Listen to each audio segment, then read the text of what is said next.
pessoal, sejam bem-vindos a mais um podcast aqui na Isto é Bem-Estar.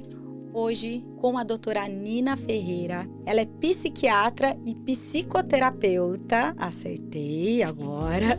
Psicoterapeuta. E você trabalha também com adolescentes e crianças, né? Sim, a minha subespecialidade é psiquiatria da infância e da adolescência. Então, a minha ideia ao buscar essa área era entender o neurodesenvolvimento, né? Como o cérebro é formado desde o começo da vida até a fase adulta e depois pro resto da vida, né? E eu acho super importante seu trabalho, principalmente agora nessa fase que a gente está vivendo, que a gente pega e passou por um processo de que crianças viraram adolescentes no meio de uma pandemia, adolescentes viraram adultos. Então, foi uma fase de transição muito forte. Eu vi crianças que entraram na pandemia, criancinhas, e saíram, tipo, menstruadas, moças. Imagino o quanto elas perderam, né, de aprendizado nesse período, né? Porque as habilidades sociais são aprendidas na interação. Sim. E as habilidades sociais são importantes para a formação da saúde mental, para estímulo do cérebro, né? Então, elas tiveram uma série de restrições que foram muito mais impactantes para elas, que estavam em neurodesenvolvimento, do que para nós adultos, que já estávamos formados, né? Sim. Então, sem dúvidas, em termos de saúde mental, as crianças e os adolescentes foram os mais prejudicados com a pandemia. Porque eles tiveram muita restrição de estímulo cognitivo, educacional, formal, mas também social. Né? Porque a escola é a sociedade, é o grupo do jovem, da criança e do adolescente. Isso foi retirado deles. Né? Eu falo que uma sala é um cálculo amostral da vida, né? Exato. É bem Porque isso. tem É o um puxa-saco, tem o chato, tem a legalzona, tem o político, tem tudo ali dentro. É uma percepção muito sábia tua. E, na verdade, eles aprendem nesse micro, para quando eles se tornam adultos, eles poderem interagir com esse macro, né? Então, eles já aprenderam com essas pequenas relações. Aí, imagina se eles não têm esse aprendizado. Aí, de repente, eles vão para o mundo dos adultos. Com que recursos? Né? Sim. Ou a criança vai para o mundo dos adolescentes com qual recurso? Então, realmente foi desafiador. E na sua percepção, você acha que a gente está vivendo uma geração frágil, que falam muito sobre isso? Uma geração que... eu não sei se nós, como pais também, tipo, eu tenho 2, eu não sei se a gente tenta acertar o tempo inteiro. Sim. Nenhum pai e mãe, tirando pessoas muito malucas, mas nenhum pai e mãe, eles querem errar. Tudo é em prol do benefício, do positivo, do que isso traz de positivo para a criança. Só que eu acho que esse aspecto da superproteção, para evitar que algumas coisas aconteçam, há uma geração mais fraca, depois uma geração mais forte, que falam muito sobre isso, que eu acho que num conceito evolutivo isso acontece. Faz sentido, né? Mas eu percebo que é uma geração que ela não lida muito bem com frustrações. A gente tem que pensar assim, ó, ninguém gosta de frustrações. Nós, como adultos, também não gostamos. É que a gente entende que faz parte da vida e aí a gente maneja essas frustrações. Só que a gente maneja porque a gente aprendeu. Ou com as nossas famílias, ou com a vida, mas a gente foi treinado, passando por diversos momentos de frustrações. Hoje eu lido melhor com as frustrações do que eu lidava há 10 anos. Ou há 20 anos, porque eu tô sendo treinada nisso, né? Agora, a criança e o adolescente que não é exposto a frustrações, ele não tem como aprender sozinho. Sim. Não é um aprendizado mágico, é um treino mesmo, igual a musculação. Ir na academia e carregar cada vez mais peso. Então, se os pais são muito protetores por esse receio do filho sofrer, ou do filho não conseguir lidar com as situações, eles impedem que os filhos sejam treinados nessa tolerância a frustrações, nessa solução de problemas, no controle dos impulsos. Sim. E chega uma hora que a vida vem, a vida de adolescente e de adulto, e cobra isso. E aí esse jovem não tem esses recursos para entregar. Sim. Então, na verdade, o problema não é que a criança e o adolescente são fracos, é que eles não foram treinados adequadamente. Eles estão sendo privados do treino. Talvez por uma proteção. Por amor. Por amor. É amor Por puro, isso né? que eu falo, gente, eu reforço o tempo inteiro. Você é mãe também? Não. Ah, você vai ser, então. E, tipo, eu como mãe, eu vejo que todas as mães do meu ciclo de amizades, as mães que eu conheço, todo mundo tenta educar de um jeito tentando acertar. Eu não tenho dúvida disso. Eu falo pelos pais dos meus pacientes, das minhas crianças. Nenhum, nesses 15 anos, fez por mal. É que eles não sabiam como fazer. Os adultos também não são instruídos. Alguém ensina pai e mãe a formar um ser humano? Não. Não ensina. Nisso a ciência acaba pecando muito, a medicina, a psicologia. Hoje já está mais acessível, mas a gente se distancia muito da sociedade, né? Isso é uma coisa que me move muito, trazer a ciência para a sociedade. Porque a gente sabe tanta coisa, e isso precisa ser útil para a população, né? Para fazer um bom uso disso. Então os pais erram porque eles não sabem exatamente como fazer. Eles fazem no instinto, nas ideias próprias. Ou olhando o que foi a vida deles, e tentando analisando fazer o que foi errado e diferente. fazer diferente. Então, o que falta é orientação. Todos os pais que eu oriento, acatam e os filhos melhoram. Porque os pais amam. Eles sofrem, claro, não é fácil mudar comportamento, mas a hora que eles entendem o porquê. Por exemplo, eu peço para dizer não, os pais, mas ele vai sofrer, Nina. E eu explico então, mas ele vai aprender no micro para depois ele poder aplicar lá fora. Então vou tentar. E eles conseguem. Mas eles precisam de suporte e orientação. E não de um olhar julgador.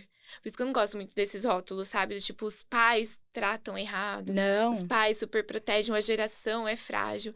É porque tudo é uma questão de ajustes, né? Sim. Falta muitas vezes apoio e conhecimento, né? Com certeza. E eu acho que eu falo até dessa questão que trazem muito nas mídias sociais, das gerações, de frustração. E é uma coisa que eu, como mãe, eu percebo que todo mundo fica tentando o tempo inteiro acertar. Sem acertar dúvida. olhando o que tá dando errado na casa do outro e tentando corrigir aqui. Olhar o que os meus pais fizeram para não repetir o erro. Mas nesse bololô todo, você se embanana. Né? E eu acho tão desafiadora a maternidade e a paternidade, porque os filhos são seres humanos diferentes, né? Então, por exemplo, pais de mais de um filho precisa ser um pai e uma mãe para cada criança. Sim. Porque o seu filho mais velho tem uma personalidade e necessidades diferentes da sua filha mais nova. E aí você faz uma coisa para o mais velho que para a mais nova não dá certo. Não dá. E aí você tem que remodelar. E como fazer isso sozinho, sem uma orientação, né? É muito difícil. A chance de errar é grande. É grande. E tá tudo bem. Desde que você busque uma orientação para corrigir. E corrige a rota. E corrige, tá tudo bem. Faz parte da frustração. Inclusive, os meus pais erraram e eu me considero uma pessoa muito saudável, feliz, grata a eles. Mas eles foram corrigindo. O acerto só existe mudando, porque existe o erro também. Então, Exato. senão a gente nunca acertaria, né? Senão a gente não é... E pensa assim, ó, quando você percebe que errou com o seu filho, principalmente os pré-adolescentes e adolescentes, e você senta e fala assim, filho, desculpa. Eu tentei acertar e eu errei. Então, eu vou mudar. A gente vai tentar fazer diferente. O que você está ensinando para o seu filho? Humildade, flexibilidade, esforço, dedicação. Você ensina muito mais assim do que falando. Porque Sim. você está dando exemplo. Nossa, se a minha mãe teve essa coragem de admitir que errou e essa humildade, então, é assim que eu tenho que agir no mundo. É assim que eu tenho que caminhar. Tá tudo bem errar, eu posso perceber e corrigir, eu não preciso ser perfeito para ser amado. Uma atitude dessa tem tanto impacto na saúde mental desse adolescente. A gente não tem nem noção. Que não tem nem noção. E a mãe e o pai também vão falar, não, tudo bem, olha, eu errei, mas eu corrigi, tá tudo certo. Não existe perfeição, né? Eu acho que a grande perfeição, a busca, e não existe perfeição, essa busca por acertar é conseguir ter a facilidade de dialogar. Exato, de comunicar. Então, quando você tem a maturidade de comunicar, porque é muito difícil você comunicar um sentimento subjetivo. Muito. Porque uma coisa é você falar, eu tô com dor de 0 a 10, quanto é essa dor? De 0 a 10 é isso. Agora, outra coisa é você falar assim, eu tô com raiva. E você tentar mostrar se esse sentimento é uma raiva mesmo. Ou é uma inveja. O que ele simboliza, né? O que ele simboliza. Às vezes, a criança, ela não sabe. Tanto que tem um livro muito legal que fala sobre os sentimentos que a gente consegue expressar pela barriga. Então, são os 9 sentidos dos sinais da barriga. Você já viu esse livro? Não É um conheço. livro infantil. É maravilhoso. Que a gente tem a percepção que barriga ronca é fome. Barriga dói é fome. Barriga queima é fome. Então, tudo é fome. E a gente sempre ligou a isso. É um aprendizado, né, social. E olha que interessante, crianças quando têm depressão, ansiedade, queixam-se muito de dor na barriga. Porque a criança não sabe verbalizar ainda, explicar. Nem a gente adulto sabe, às vezes, E ela né? sente no corpo. Ela sente no corpo. A criança e o idoso também, mas a criança e o adolescente somatizam muito. Então, por exemplo, dor na barriga. E aí vai em todos os médicos, pediatra, gastro, não descobre nada. Taquicardia. E muitas vezes taquicardia, dor de cabeça que não passa, perda de apetite. apetite. Às vezes dormir pouco ou dormir muito. Então a criança não vai sentar com a gente e falar: tia, estou muito triste.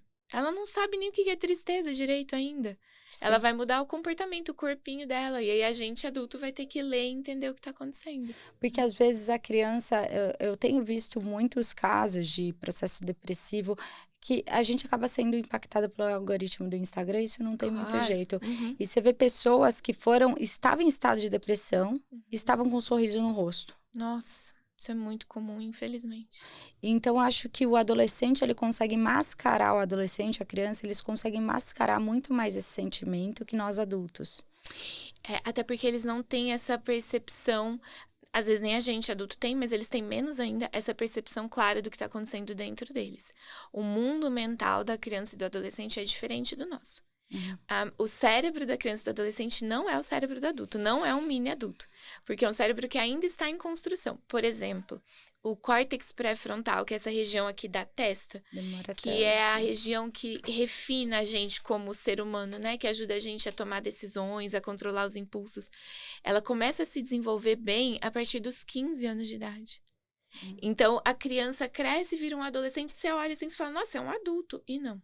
Ele ainda até os 15, ele tem um cérebro muito mais próximo de uma criança do que de um adulto. Então, como que você vai esperar que essa pessoa explique e perceba emoções, sentimentos, que nem a gente adulto consegue muitas vezes, né? Sim. Então, na verdade, eles acabam não mostrando com clareza porque eles não percebem com clareza. Sim. E se eles não mostram com clareza, às vezes os pais, a família, na correria do dia a dia também não conseguem perceber. E muitas vezes, é triste que eu vou falar, mas é verdade, nem os pais sabem o que eles próprios, como adultos, sentem, pensam. Eles também estão no automático. E é um processo de autocuidado, né? E que não é ensinado, não é estimulado. É que, na verdade, eu percebo uma coisa. Depois que minha vida tomou um outro rumo, e que eu tomei algumas decisões na minha vida, eu percebo que tudo que a gente faz por nós não é amor próprio, é egoísmo. A sociedade, ela te julga muito você se cuidar, você pensar no que te faz feliz, porque eu entendo que você feliz, você traz um ambiente feliz. Com certeza. Você emana um ambiente feliz. Agora, um ambiente feliz com você triste tá um pouco errado. Tá acontecendo alguma coisa errada. Fica incoerente. Então, eu acho que a gente tem uma sociedade, uma cultura, não só aqui no Brasil, no mundo inteiro, em que você buscar sua felicidade, seu amor próprio, é egoísmo. Sim. Entendi o que você quis dizer, que a sociedade lê dessa forma, né? Como se você fosse egoísta ou narcisista quando você se prioriza ou se olha, se cuida. E as pessoas, elas têm medo de terem essa percepção que você tem, até de sentimento. Então, tipo, você pega uma mãe e um pai, como que ele vai parar e se olhar? Tipo, analisar aquele sentimento. Que ele não tem nem tempo de tentar analisar aquele sentimento. Às vezes a mãe, principalmente, tá naquela correria. Tá envolvida em coisas práticas da vida, né? E outro que se ela para e prioriza o sentimento dela, ao invés de priorizar o sentimento da criança naquele momento para entender o que está acontecendo, para organizar o ambiente, é egoísmo. Para a sociedade, entende o que eu digo? Sem dúvida, entendo e concordo. E por isso que a gente precisa falar sobre isso, né? Porque a gente precisa estar bem para poder oferecer o bem para o outro. É a história da máscara no avião. É a mesma coisa. E assim, estar bem não significa olhar só para si. Sabe que o cérebro tem uma coisa muito dicotômica. Isso é uma característica de todos os cérebros humanos, o meu, de todo mundo. A gente tende a pensar em opostos, em divisão. Ou é A, ou é B, ou é branco, ou é preto, ou é Bom, sim, ou é não. ruim. A gente categoriza para entender. A mente humana precisa separar, dividir para compreender. E a gente não precisa escolher um lado. A gente pode se amar, se cuidar e, ao mesmo tempo, olhar para o outro e cuidar do outro. Como que a gente faz isso? Eu acordei hoje, por exemplo, eu, Nina, médica, com uma dor de cabeça leve. E aí eu olho a minha agenda e ela tá cheia. E aí eu penso, nossa, não, mas a minha dor de cabeça é leve, eu vou tomar um remédio. Porque essas pessoas estão precisando muito de mim, então eu vou até lá fazer o meu trabalho. E aí, se eu não melhorar, eu saio, desmarco e tá tudo bem. Então, eu estou olhando para minha necessidade, me cuidando e estou levando as outras pessoas em consideração também. Então, eu faço uma média, avalio e decido que eu consigo lidar com aquilo. Agora, se é uma dor de cabeça muito intensa e eu olho para mim e falo, eu não vou conseguir ser uma boa médica hoje. Então, vai ser muito difícil para os meus pacientes lidarem com isso, mas eu vou precisar desmarcar, porque eu não estou no meu melhor momento. Então, é um autocuidado comigo e é um cuidado com os meus pacientes. Então, eu não estou escolhendo um lado ou outro, a gente consegue, é super possível. A gente se amar, se cuidar e, ao mesmo tempo, cuidar do outro. Isso. É que a gente fica nessa dança, né? A gente precisa saber fazer essa dança. Sim. Só que se a gente é categorizado como egoísta ao olhar pra si, a gente foge disso. A gente fala, então eu não vou olhar pra mim, porque eu não quero ser egoísta. Então eu tô lá com muita dor de cabeça e eu decido trabalhar mesmo assim, porque eu não posso ser egoísta. Aí você tem um burnout, um problemão. Exato. Ou então eu vou trabalhar e tenho uma conduta inadequada, não trato bem meus pacientes, ou descuido de algum detalhe. Entende? Por um medo de um rótulo social. Por isso que é tão importante a gente lidar bem com as emoções e entender que tá tudo bem a gente sentir raiva, medo, ansiedade, inveja. São emoções, a gente não controla. Elas pulam. Aí a gente percebe e fala, tá, o que eu vou fazer com isso? Porque a culpa vem dessa sensação de que a gente tem controle das emoções e a gente não tem. A gente escolhe o que fazer com elas. Mas o que brota é biologia. É o cérebro que produz. Sim. E aí a gente decide o que fazer com aquilo. Eu estou com raiva, mas eu não quero ser grosseira com você. Então eu percebo a minha raiva, dou um passo para trás, respiro, espero passar. E aí eu decido o que eu vou fazer em relação a nós duas. Sim. É isso, é o melhor que dá para fazer. Sim, então... e eu acho legal também pensar em contextualizar essas emoções. Então, o que me desencadeou essa raiva? Porque às vezes a gente tá com raiva e nem sabe por que a gente tá com raiva. Então, você vai sair dando patada em todo mundo. Mas o que te fez criar esse efeito dominó durante o dia? Às vezes você nem sabe. Você falou de algo importante. As emoções são sinalizadoras. Sim. É tipo febre. Quando a gente vai no médico com febre, ele jamais vai se satisfazer em te dar um antitérmico se ele for um bom médico. Ele vai entender que a febre é um sinal. Pera, tem alguma coisa errada com esse ser humano. Se ele tem febre, tem alguma coisa por trás que tá causando essa febre. E aí a gente até dá o antitérmico, mas a gente quer investigar e tratar a raiz do problema. As emoções são sinalizadoras. Por que eu tô com raiva? O que aconteceu? De onde essa raiva veio? Eu tô cansada? Eu tô com inveja? Eu tô me sentindo privada de cuidados? Por que eu tô com raiva? Porque a raiva é uma emoção de defesa. Se eu tô com raiva é porque tem alguma coisa que meu cérebro tá sentindo que tá me ameaçando. Sim. Então não adianta eu ignorar e pôr embaixo do tapete. Eu preciso parar, ouvir e entender. Tem um livro muito legal até que me ajudou bastante, que durante a pandemia muitas pessoas desenvolveram ansiedade, síndrome do pânico. Eu tive síndrome do pânico e tal. E aí eu comprei um livro que chama Não Acredite em Tudo que Você Sente. Sim, é do Robert Lehigh, eu acho, é um ótimo profissional. Eu falei assim, gente, não é possível. É maravilhoso porque ele faz justamente essa desconstrução e esse processo de volta. Então, tipo, a gente só vai. Né? Aí você começa a voltar. Tá, tô com raiva, tô ansiosa. Não, tô achando que eu vou morrer. Que é isso que eu sempre sentia, né? Tô achando que eu vou morrer. Tá. Esse sentimento é verdadeiro? Por que aconteceu isso? E todas as vezes, eu percebi que todas as vezes que eu tinha aquele gatilho inicial, então, exemplo, alguma coisa me deixava muito estressada, eu ficava quieta e começava a ouvir o barulho do meu coração, para ver se meu coração, porque o que acontece? É o sinal, o gatilho, você remete aquele interpreta de uma forma, né? Você sente a dor e aí você checa. Porque daí você vem checar se o batimento tá ok. Aí não para. Aí você fica assim. É um círculo vicioso. E isso, na verdade, vai aumentando. Eu sempre brinco com os pacientes que a gente não pode ceder à ansiedade. Porque quanto mais a gente cede a ela, mais ela nos domina. Então, a gente tem que falar, olha, eu vi que você tá aí, mas eu não vou fazer o que você quer. Sim. Tá tudo bem, eu estou no comando. Tá sofrido, mas vai passar. Porque quanto mais a gente cede a ela, mais força ela ganha. Sim. Por que o cérebro entende? Tá vendo? Eu tinha razão de estar preocupado. Tanto é que você checou. Então, daqui a pouco ele pede pra você checar de novo. E você não para de checar. E de novo, não para. E não para de checar. Tanto é que o transtorno de pânico leva a pessoa, muitas vezes, à depressão. Porque a pessoa se isola em casa. Chega um momento que ela não consegue sair nem de casa. Porque tudo é ameaçador pra ela. Sim. Qualquer coisa é ameaçadora. Então, aí ela começa a deprimir porque ela vê que a vida dela tá presa na ansiedade. Sim, Uma coisa leva a outra. e pode levar até, eu não sei, você pode trazer até essa questão, eu não sei qual que é a maior busca no seu consultório hoje, isso eu queria falar também, mas fazendo um gancho sobre isso, eu percebo que essas checagens, elas podem levar a um transtorno obsessivo compulsivo, um toque, ou eu vejo que as crianças, elas têm muito, elas têm os transtornos, esses transtornos obsessivos compulsivos, né?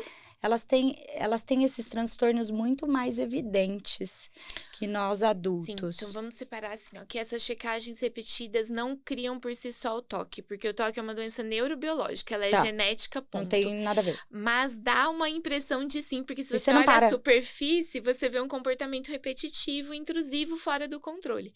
Por isso que é tão desafiador entender o cérebro humano, porque às vezes os sinais e sintomas são muito parecidos, mas você tem que entender o que tá por trás. Tá bom. Como que aquilo surgiu.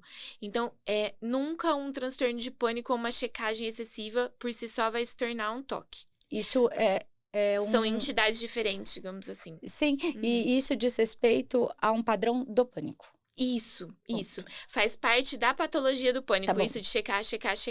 Isso é super possível de ser modificado, controlado e desaparecer. Claro que a gente sempre está suscetível a adoecer mentalmente, eu inclusive, todo mundo. Então, a qualquer momento isso pode acontecer com qualquer um de nós. Mas a gente consegue controlar e dar uma qualidade de vida muito boa. Agora, por que o toque na criança e no adolescente parece mais intenso? Porque é uma doença da juventude. O toque é genético. Os sinais e sintomas aparecem desde pequenininho. É que a criança não sabe explicar ou tem muita vergonha de falar. E nem sempre o toque é comportamental. Muitas vezes é mental, do tipo, eu preciso repetir 10 vezes a mesma palavra para minha mãe não morrer. Então você olha, você não vê toque na criança, mas na mente dela, ela preciso ver tantas vezes o carro tal Isso. pra não acontecer nada. Aí são toques mentais, digamos assim, e aí os pais, tadinhos, vão perceber como, né? E a criança muitas vezes vai crescendo e vai tendo vergonha daquilo, que ela vai comparando e percebendo que outras pessoas não falam disso ou não sentem isso. E o toque, ele vai transferindo, né? Tipo, você vai não mudando tem de padrão. Esse é um problema enorme no toque, porque ele vai ganhando roupas diferentes. A essência é a mesma, mas ele vai falando de organização, ou de limpeza, ou de... Enfim, ele vai ganhando várias roupas. O bom do toque é que ele é um quadro que vai aliviando com o passar dos anos. Por isso que eu te falei que ele é uma doença mais da infância e da juventude, porque a pior fase é a pré-adolescência, adolescência, adultez jovem, ali até os 24. É pelo medo? O toque... Porque sempre tá vinculado a isso. Se eu não fizer isso, minha mãe vai morrer. Se eu não fizer isso, eu vou morrer. É pelo medo, mas é um medo irracional. E a pessoa tem consciência disso. Por exemplo, eu tinha uma criança que ela tinha que fazer a bolinha do I 7 vezes, senão a mãe ia morrer. Ela tinha 8 anos na época que comecei a acompanhá-la. Então, ela ficava atrasada nas cópias da escola, porque ela parava para fazer a bolinha do I 7 vezes. Então, ela perdia as matérias, ela não conseguia progredir. Nem prestar atenção, que ela tinha que contar 7 vezes. Exato, e foi por isso que ela veio para mim. E aí, ela me contou isso e ela falou, tia, eu sei que não tem nada a ver, mas eu não consigo fazer diferente. Então, a pessoa com toque, ela sabe que aquele medo não tem lógica. Mas se ela não fizer, aquele pensamento não para de importunar. Então, ela luta, chega uma hora que ela faz porque ela não aguenta mais. Aquela ideia de sua mãe vai morrer, então ela faz. Na hora que ela faz, alivia. Aí daqui a pouco o pensamento volta. E aí vira esse círculo vicioso. Por isso que é obsessivo compulsivo. Tem um pensamento repetitivo e uma compulsão que alivia, mas depois a obsessão volta. Muitas crianças têm... Muito. Toque é uma doença bem comum. E toda criança tem? Não toda. Não, a minoria. Imagina as taxas de toque, acho que não tenho exatidão agora, mas não deve chegar a 5%. Ai, mas você sabe por que eu falo toda? Porque minha família inteira teve toque. É que toque é genético. Não, todo mundo. Era uma chuva de toque pra dormir. É que toque é genético. Eu tinha que falar, benção, boa noite, Deus te abençoe, boa noite. Eu falava e eu respondia. Benção, boa noite, Deus te abençoe, boa noite. Então, e às vezes não fecha critério pra toque em si, mas tem padrões obsessivos compulsivos. Porque tem isso, né? Diagnóstico psiquiátrico não é categorial, do tipo, ou tem ou não tem. Às vezes a pessoa tem nuances, traços de um quadro, não chega a ser grave ao ponto de se classificar como doença, mas traz algum nível de sofrimento. Claro. Né? E o toque é um padrão genético. E tem como curar, não? Toque? Curar, não. Aliás, a gente nunca fala em cura em saúde mental, a gente fala em remissão. Ou seja, os sintomas desapareceram. Controle. Tipo o câncer. Que a Controle. gente fala de um controle de uma remissão, mas a gente tem que ficar vigiando sempre, fazendo exames, monitorando, né? Pra ver se... Mas o toque é um quadro bem sofrido na infância, na adolescência e na adultez jovem, e depois a tendência é amenizar. Entendi. Tem casos muito graves, existe até uma neurocirurgia para toque. É uma cirurgia por rádio. Hoje em dia, antes era aberta, hoje em dia é uma neurocirurgia por radiofrequência, que a gente corta, entre aspas, um caminho no cérebro, e quando você faz isso, você diminui a intensidade dos sintomas. Que é exclusiva para quadros muito, muito graves, né? Sim. Mas que é muito bem sucedida em casos muito, muito graves. A Lu, que ela até deu uma entrevista pra mim, a Luciana Vendramini, ela tá aqui. Ela tinha um toque muito sério. Olha. Ela chegou a ficar, se eu não me engano, um dia no chuveiro, esperando o barulho da ambulância, o barulho da polícia. Entendi. Tem uma história bem forte dela, porque ela tinha esse toque e ela precisava ouvir algumas coisas para dar os próximos passos. Então, é muito difícil, né? Eu acho difícil dizer qual que é mais sofrido, mas, assim, o toque é uma doença que me deixa com muita compaixão pelos pacientes, porque, assim, eles têm noção de que aquilo não é correto, de que aquilo não tem lógica. E eles não mas conseguem eles não conseguem controlar. controlar. É muito difícil, né? Porque você tem noção de que o que você está fazendo não tem sentido, mas você não consegue parar de fazer. Então, é muito desesperador. Tanto é que o toque demora para ser diagnosticado, porque as pessoas têm vergonha de contar. Você imagina você sentar para alguém e falar: olha, eu penso que se eu não fizer a bolinha do I 7 vezes, minha mãe vai morrer. Não, É vergonhoso. Né? A pessoa sente E envergonhada, você sabe, né? que não tem é legal. sentido. Por isso que a gente precisa trabalhar essa questão de reduzir preconceito, culpa, rótulo, porque isso faz as pessoas ficarem presas sozinhas no sofrimento que tem solução.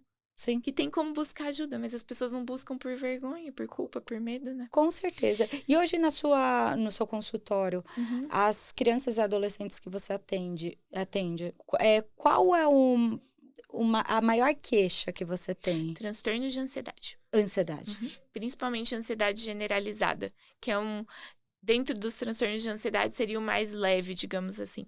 Mas é mais ou menos assim, é a doença do e se? E se der errado? E se eu não conseguir? E se eu falhar? E se eu tentar e não for bom? E se eu não conseguir? Eu não vou tentar. E aí eles começam a desenvolver depressão, porque eles não... Por antecipação do futuro. Então o TAG, que é o transtorno de ansiedade generalizada, costuma ser a origem do sofrimento. Na maioria. E teve um congresso internacional de psiquiatria infantil faz acho que umas 4 semanas, e a gente estava conversando que no mundo todo os transtornos de ansiedade na infância e na adolescência hoje são os mais prevalentes. Antigamente era depressão, ou até mesmo TDAH, que é típico da infância e da adolescência.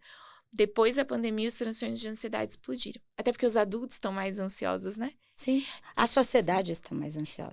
E a gente, adulto, é o esteio da criança e do adolescente. Se a gente está inseguro, a gente não passa segurança para eles. E aí, eles que já são por si só inseguros, porque ainda são frágeis, ficam mais ansiosos A gente ainda, ouve né? áudio em 2.0. E a Pra não ansiedade ter é um problema. Na minha percepção, é o maior problema de saúde mental hoje em dia. Muito mais do que depressão. É porque você tem que acompanhar o mundo. Eu falo que se você não tá em 2.0 igual todo mundo, você não consegue acompanhar. Então, eu acredito que essa geração tenha os 3 segundos do Instagram, do TikTok, de tudo, que eles não param de ver o tempo inteiro. Tem a facilidade da resposta. Antes a gente tinha que esperar pela resposta. Então, hoje eles têm o imediatismo da resposta. Se o WhatsApp não responde, o ChatGPT responde, o Google responde. Alguém vai te responder muito rápido. A Alexa responde. Isso distorce a percepção de tempo. Sim. Né? Então, quando, por exemplo, eles têm que esperar o cabelo crescer. Como assim meu cabelo não cresce tão rápido? Porque não é rápido. A natureza tem o ritmo dela. Mas não, eu aceito isso. Eu quero meu cabelo grande logo. Sim. Entende? Porque tem-se a impressão de que as coisas são rápidas. Mas o que é rápido é o que foi produzido pelo homem. E não o que a natureza dita. O que a natureza dita tem o ritmo da natureza e acabou. E acabou, não dá. E aí as pessoas não estão mais treinadas em tolerar isso. Não só as crianças e os adolescentes, os adultos também. Com certeza, a gente não tá mais acostumado com o TED. TED é uma coisa tão positiva. Do TED surgem as melhores ideias. Exatamente. Do TED surgem as brincadeiras mais divertidas. Eu falo, quem não brincou de vaca amarela, stop, todas essas brincadeiras por conta de TED. O TED é o ócio, e o ócio dá espaço para o cérebro se manifestar em criatividade. Hoje em dia não tem mais ninguém parado, tá sempre conectado a alguma coisa, distraído com alguma coisa, a criatividade não aparece, porque não tem Sim. descanso. São tantos os problemas decorrentes dessa ansiedade intensa. Inúmeros problemas. E se você pega uma geração que veio uma vez um psiquiatra aqui, eu falei assim, eu tenho certeza absoluta que hoje a gente pode afirmar que 100% da população tem alguma questão de saúde mental. Uhum, Tipo, se alguém falar, eu não tenho nada, não é verdade. uhum. Não é verdade. Pra mim, 100% da população tem alguma questão de saúde. Algum desconforto ou desafio, sem dúvida. Alguma coisa, algum sentimento, algum momento deprimido, alguma Uhum. coisa tem. Uhum. Ansiedade e tudo mais. Se você pegar essa geração hoje que você traz, você tá quanto tempo atendendo? 15 anos. 15 anos a adolescentes e crianças. E adultos também, mas o foco é infância e adolescência. Esses adolescentes que você atendeu há 15 anos atrás, Uhum. eles se tornam um adulto ansioso também? Isso leva pra vida? Sem Isso é um dúvida. problema de saúde mental que vai se arrastando? E eu te digo que os adultos que hoje são diagnosticados têm sinais e sintomas desde a infância e adolescência. Sempre. Eu atendo um paciente adulto, eu olho para a história de vida dele, na verdade ele já tinha sinais e sintomas desde criança e adolescente e ele não sabia e ninguém percebia. Porque, veja, saúde mental não é dado, é uma construção. Saúde mental não é uma coisa que a gente nasce com ela. Até porque a gente nem nasce com o cérebro pronto. Sim. O cérebro demora 24 anos para amadurecer totalmente. Então, saúde mental é uma construção. Se a gente não foi ensinado a construir saúde mental, como que quando adulto, do nada, a gente vai ter saúde mental? Não existe isso. Por isso que a psiquiatria da infância e da adolescência é tão importante, porque você tem a chance de construir saúde mental. Porque ter saúde mental não é não ter diagnóstico psiquiátrico, é isso que você me disse agora há pouco. Todo mundo tem algum desafio, sim, porque ter saúde mental plena é muito difícil. É uma construção, é cuidar da própria saúde, não é simplesmente não ter doença. Sim. Então, a maioria dos casos começa na infância e na adolescência. Então, tratar na infância e na adolescência diminui o risco disso cronificar no futuro. Quanto mais cedo você trata, mais chance você tem de recuperar esse ser Mas humano. você controla durante a vida. Você maneja. Acho que essa é a melhor palavra. Você Sim, maneja. sim. Porque vamos pensar que eu trato uma criança com TAG. Ela tem com um transtorno de ansiedade generalizada. Ela tem um cérebro super molinho e flexível. E aí eu ensino várias coisas para ela aprender a olhar diferente para a vida. Isso que eu tô ensinando para ela nessa idade vai ficar enraizado nela. Então, quando ela tiver 25, 30 anos, vai ser muito mais natural para ela olhar para o mundo com menos ansiedade, porque eu plantei essa sementinha no momento que a terra era muito fértil. Entendi. Agora, se eu recebo um adulto com TAG, eu já tenho um cérebro mais rígido, mais formado, mais estruturado. Exato. Redes neurais, né? Porque as crenças, elas são resultado de comunicações entre neurônios, tipo caminhos no cérebro. Então, já tem esses caminhos tão pavimentados, tão usados, que já são caminhos profundos. E aí, para eu criar caminhos novos mais saudáveis, é muito mais difícil.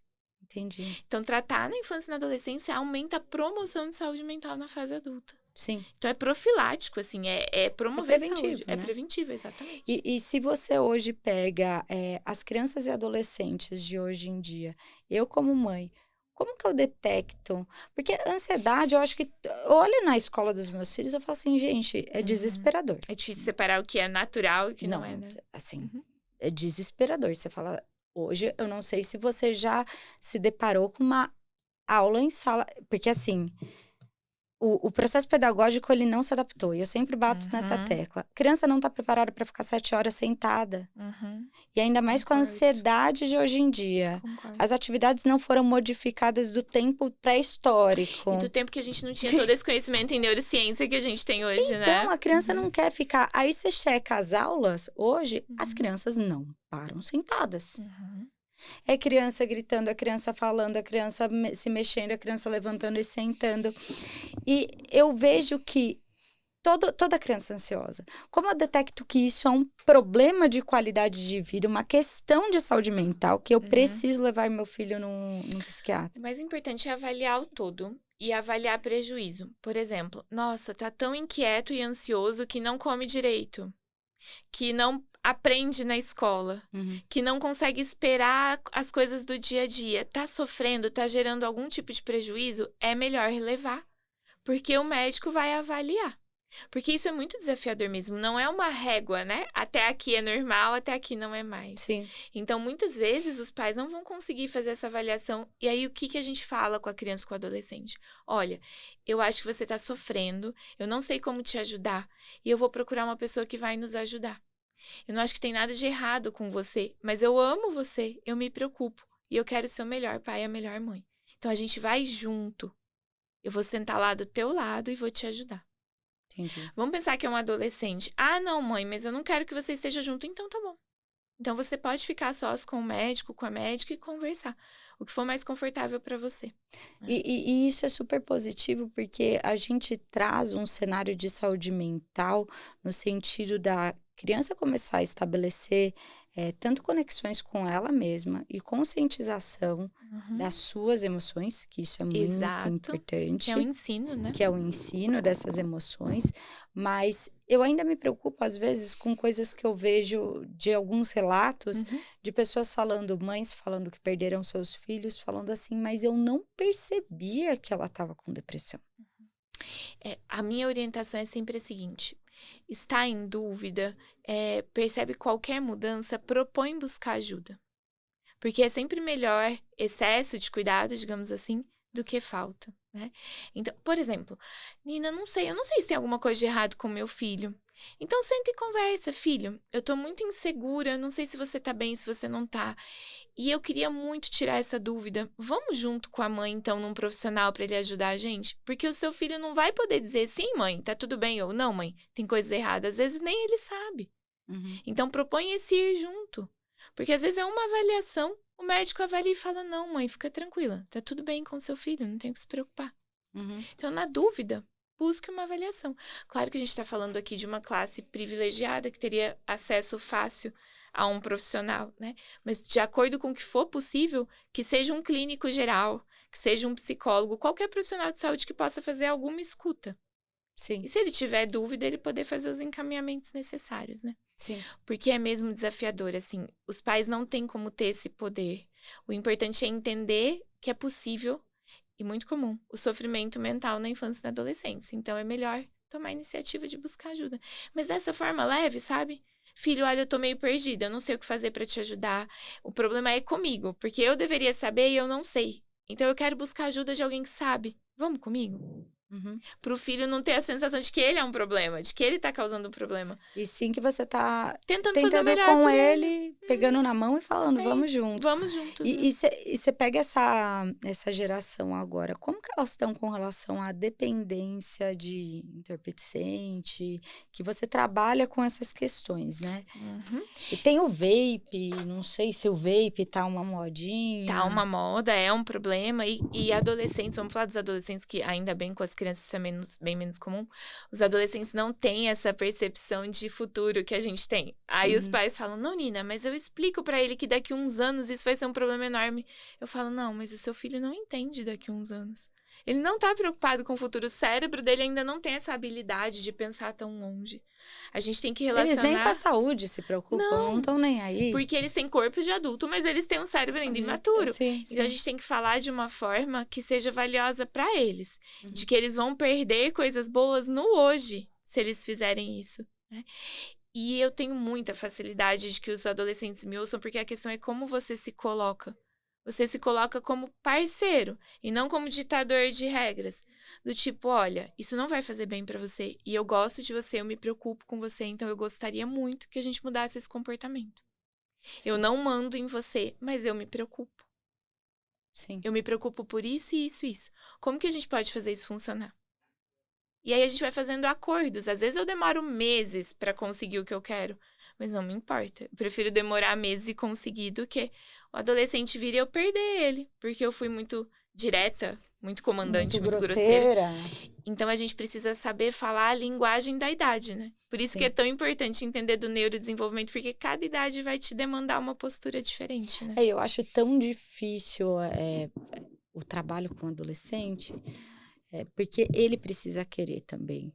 E Uhum. nesse processo de saúde mental tem a questão de as crianças que passam por bullying, que passam por sofrimentos, que passam por algumas situações traumáticas. A criança às vezes não tem essa percepção de querer mudar e às vezes quer se resolver sozinha. Mas eu vou te dizer uma coisa, se elas sentem segurança no adulto, elas se propõem a fazer. Às vezes elas demoram um pouco, mas a hora que elas percebem que elas estão seguras com você, elas se desmontam. Porque é muito difícil dar conta da vida sozinho. É difícil Sim. pra gente adulto, imagina pra uma criança, pra um adolescente. Quando ele percebe que ele não vai ser julgado, criticado, humilhado, comandado, ele se solta. E é muito mais fácil mudar adolescente do que mudar adulto, isso eu te garanto. Não, sim, sim. Nossa, Você tá muito modelando, mais fácil. você tá lapidando e você tá E modelando eles uma não têm esses preconceitos que nós adultos temos. Todos nós temos, tá? Eu também tenho. Ninguém é isento disso. A gente forma conceitos, a gente acredita naquilo e segue no automático. Eles não têm isso ainda. Então, a gente consegue moldar conceitos mais saudáveis muito mais facilmente. A questão é entrar. Uma hora que você entra no cérebro deles, aí é muito mais fácil de fluir, né? Do que o adulto. E tirando a ansiedade, quais problemas mais? Acho que a depressão depois. E aí, os transtornos do neurodesenvolvimento, que o principal é o TDAH mesmo, Nossa, né? TDAH. Que é um desafio fazer diagnóstico, porque se você não for muito cauteloso, você faz diagnóstico errado. Porque desatenção é um sinal. Pode ser um sinal de ansiedade, pode ser um sinal de sono ruim, pode ser sinal de uma alimentação muito rica em açúcar. Pode ser sinal de muito uso de tecnologia. Sim. E eu acho que sinais. a gente evoluiu tanto com os testes Neuropsicológicos. Eles auxiliam muito. Eles auxiliam bastante, porque se você pegar na minha época, lá atrás, eu tenho certeza que a maioria devia ter muita criança com TDAH que sofreu muito no processo de desenvolvimento, que entendia que era burro e era aquilo que tinha. Isso atrapalha a autoestima, a formação da personalidade. Eu me acreditei como burra a escola inteira. Eu só fui, conseguir desenvolver, ter uma percepção no cursinho, de construir uma nova história, sair da minha cidade. Olha o impacto que isso gera, né? Então, e eu acho que tem uma relação tão forte, e hoje eu vejo crianças com TDAH, a escola tomando decisões com essas crianças com TDAH, tanto da parte pedagógica, só que eu vejo as outras crianças achando que essas crianças têm uma vantagem por estarem... E aí, a criança com TDAH, ela melhora essa questão, não só mais lida com burra, outros desafios, né? Por isso que a desafios. psicoterapia na criança e no adolescente com TDAH é tão importante. Porque, de novo, você está moldando uma personalidade. E é uma doença neurobiológica. Então, precisa de remédio para ter um tratamento eficaz. Só que a psicoterapia vai ajudar a lidar com esses desafios que o TDAH tem de ser aceito, incluso, de como ele forma a própria autoestima, como ele se relaciona com os outros, né? Mas esse preconceito que às vezes as crianças e adolescentes têm vem do adulto. Isso é uma coisa que eu quero deixar claro aqui. As pessoas falam, tá sendo super diagnosticado. A gente ainda tá longe de fazer os diagnósticos corretos de TDAH. No mundo todo. Tem muitas pessoas que têm e não têm acesso ao que precisam. Sim, e eu acho que também, volto a falar da parte pedagógica, eu acho que a gente vai ter cada vez mais uma população com mais TDAH por conta do excesso de estímulos, não sei se eu tô falando besteira, e a escola e o processo pedagógico, eles vão ter que se reformatar. Sim, sem dúvida. Para atender essa quantidade de gente, porque eles precisam ter outros estímulos que captem a atenção da criança. São modos diferentes de aprendizado. Sim. Né? E que podem ser muito úteis para quem não tem TDAH. Então, para todos. Eu vejo que, às vezes, a própria disposição da prova, então, por exemplo, uma prova de interpretação de texto, só pelos simples fatos de você, ao invés de colocar um texto corrido, colocar o parágrafo e pergunta embaixo objetiva referente àquele parágrafo. Já faz diferença. E o objetivo das provas é avaliar se o aluno aprendeu, né? Então, a gente precisa avaliar isso da forma mais fidedigna possível. Sim. E não de uma forma estanque, uma forma fechada, que nem sempre é acessível para aquele aluno. Que é uma discussão muito grande, por exemplo, quem tem TDAH e às vezes nem é diagnosticado, tem uma dificuldade muito grande de fazer prova objetiva de alternativa. Muito. Você pega no ensino médio, é só alternativa. Não dá... a possibilidade daquela criança, aquele adolescente, de expor o pensamento dele por completo. Porque às vezes ele nem se encontra naquelas alternativas. Mas eu acho que isso que a gente está conversando fala de um problema ainda mais profundo, que é a falta de compaixão que o ser humano tem, né? Porque é muito fácil a gente rotular o outro, a gente dizer os defeitos do outro, a gente dizer que é mimimi, que é frescura. E os cérebros são muito diferentes. A gente não pode partir do pressuposto que o meu cérebro vem do mesmo lugar que o teu, porque não é verdade. Não é. Nunca é. Então, provavelmente, eu tenho facilidades que você não tem e vice-versa. Então, como que eu vou sair ditando regras e rotulando conceitos, né? Não é passar a mão na cabeça, é entender que cada ser humano é um. E a gente não tem como esperar padrões fixos de todo mundo. Isso vem dessa compaixão, né? Da gente entender que o outro é um ser humano, merece ser respeitado nas diferenças dele. Sim. Porque a gente quer ser respeitado também. Sim. E da falta de compaixão vem os preconceitos, os rótulos. E aí vem uma bola de neve, né? Sim, e vem a questão da gente ensinar nossos filhos e você como profissional da área, ensinar a lidar com essa sociedade. Uhum. Porque eu falo que, mais que exemplo, a gente sofre na internet hoje, que a gente é exposto na imprensa, você fala assim, cara, qualquer desandada vem um bando de hater. Ansiedade. Você fica hipervigilante, você concorda Sim, comigo? aí vem um bando de hater. E aquelas pessoas, elas te julgam de tal forma que elas não sabem o poder daquelas palavras para as pessoas. Uhum. Aí a pessoa vai lá, tem um processo de depressão profunda e causa uma fatalidade. Uhum. Será que ela mesma causou ou foram aquelas pessoas que causaram? Porque a gente precisa aprender a lidar com essa sociedade. É uma sociedade que muito aponta, muito julga e pouco olha o seu próprio rabo, né? Sem dúvida. E por isso que a gente precisa focar em se cuidar. Aí a gente volta àquele ponto que a gente falou no início. Que aí vão falar que é egoísmo. Mas a gente precisa entender o porquê que a gente faz o que faz. Eu, por exemplo, tenho muita tranquilidade em me cuidar. Não tenho vergonha nenhuma em dizer que eu me cuido, que eu me priorizo, que eu quero estar bem. Porque eu sei que é o certo. Agora, se os outros concordam ou não, é uma escolha deles, um direito deles. Mas eu sei o porquê que eu faço o que eu faço. Por que eu decido dizer não para algumas pessoas. Sim. Por que eu decido não trabalhar tanto. Por que eu decido ter momentos de lazer? Se as pessoas acham certo ou errado, é um direito delas, mas isso não vai impactar na minha essência. Porque eu tenho clareza do porquê eu faço o que eu faço. Sim, mas eu acho que hoje as crianças e os adolescentes não têm essa clareza, por causa dessa formação da mente que você disse, e outro porque eles estão cada vez mais nesse ambiente digital e online, que ninguém tem expostos cara. a isso numa fase que ainda não tem maturidade suficiente. Ninguém tem cara, todo mundo fala o que quer, e essas crianças, elas ficam aguardando o julgamento alheio. E com medo até desse julgamento. Mais vulneráveis. E por isso os transtornos de ansiedade, né? Agora, elas só vão conseguir aprender a lidar melhor com isso se os adultos aprenderem a lidar melhor com isso. Então, eu insisto que a gente adulto precisa se cuidar para a gente poder ser essa referência para as crianças e para os adolescentes. Porque não tem como a gente esperar isso deles naturalmente. A gente tem que aprender para ensinar para eles. Sim, com certeza. E, doutora, a gente está finalizando, a conversa é muito boa, porque eu adoro falar sobre o sistema de saúde mental. Com certeza você vai precisar ver várias vezes aqui. Será um prazer. Eu queria que você deixasse alguns pontos de atenção para os pais, para detectar esses sinais e sintomas que não são sinais e sintomas, né? São pontos de alerta, pode ser? Sim. Acho que o principal é mudança de comportamento. Então, se você detecta, meu filho antes era extrovertido, agora é introvertido. Ou antes era mais quietinho e agora tá irritado. Então, mudou o comportamento, alimentar, sono, humor, é a hora de buscar ajuda. Ótimo. Porque o comportamento é sempre um sinal de que tem algo desconfortável acontecendo ali dentro, né? Momentos de desconexão. Aquele jovem ou aquela criança que estão muito aéreos, muito fora, não interage. Tem alguma coisa ocupando a cabecinha deles que a gente não está conseguindo enxergar e a gente precisa descobrir o que é. Então, você fala e a criança não responde, parece que tá sempre em outro mundo, assim, distraída, ou adolescente também. Acho que esses dois são os principais. E acho que um hábito muito importante é pai e mãe, senta e conversa com os filhos.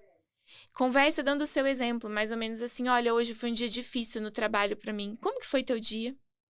Como que você tá se sentindo? Às vezes eu sinto raiva, você sente também?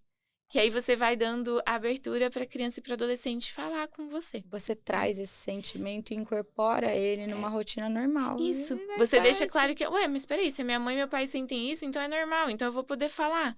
Só que isso precisa ser rotineiro, porque na primeira vez eles não se sentem tão seguros, mas depois com o tempo isso vai virando um hábito. Então tem tipo uma reunião familiar, não precisa ter esse nome, porque senão parece assustador, mas senta aqui, vamos conversar. Eles vão se abrindo, isso é muito importante. Em algum momento do dia que vocês estão reunidos. Fazer disso uma rotina, né?